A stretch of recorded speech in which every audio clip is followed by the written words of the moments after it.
All right, so at this stage of the game, I think I say that before every new stage, I've interconnected things, I've unified things, I'm saying things as in forms, objects, whatnot. Thinking about composing a composition, integrating, trying to make it work as a unified whole. So in order to do so, or some tricks to do such, for example, I think I gave a demonstration on pulling this form outside of that and it overlapped this form. That's a way of integrating something when you can overlap something through or wedge it or connect it in. Here I pulled something out and I connected it up there. That's connecting whatever this is to this, and that's a form of integrating, literally integrating something into something else.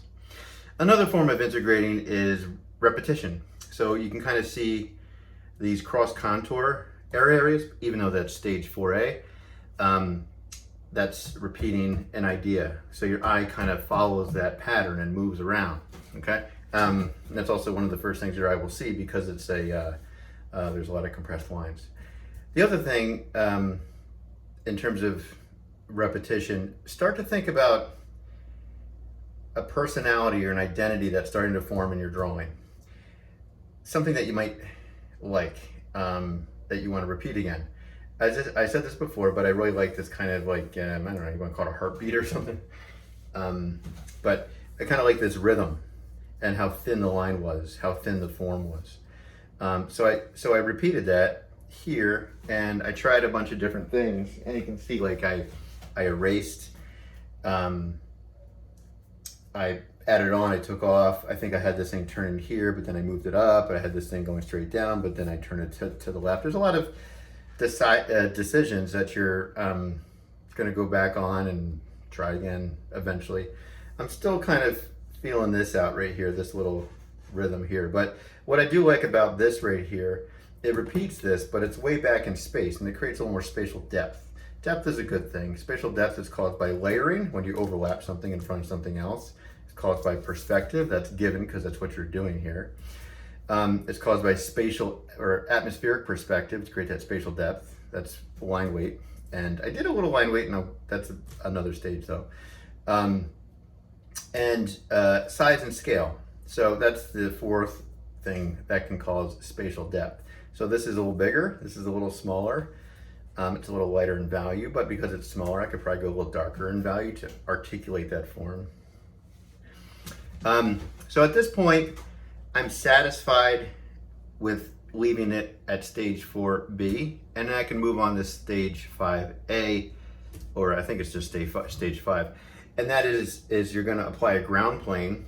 I don't have much of a ground plane here because I covered up majority of the area, but I do have some space up here, so I could do like a ceiling plane, if you want to call it that. Or you turn your drawing upside down and you take a look at it that way.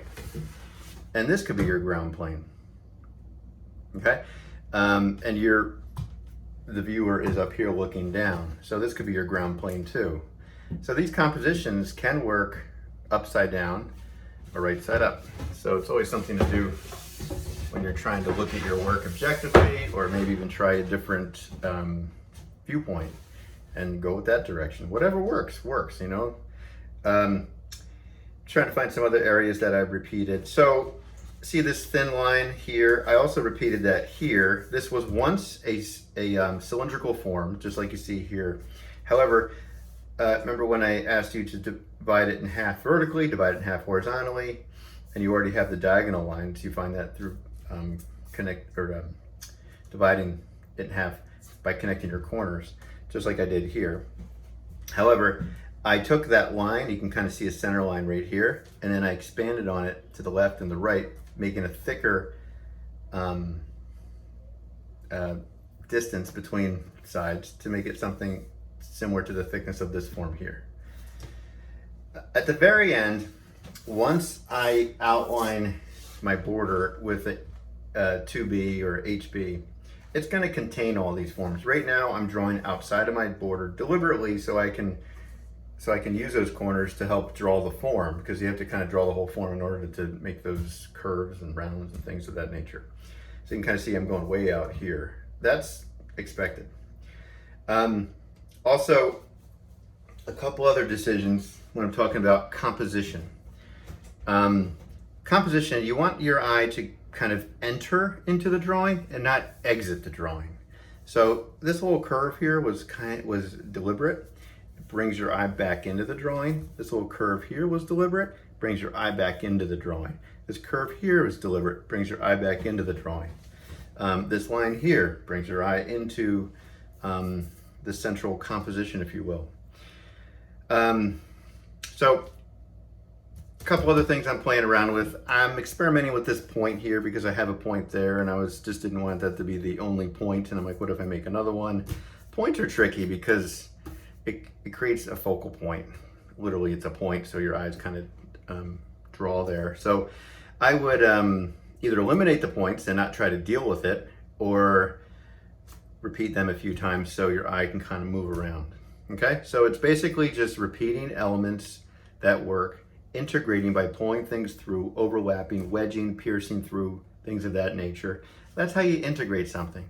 And areas that just don't work, take them out. Don't get stuck there. If it just doesn't work and you're in this cycle of bad decision, you're not happy with it, erase it, put a new rectangle in and start breaking it down into another form. By this point, it's easy for you to break these forms down. You're not learning that anymore. You can just do something quickly and move forward.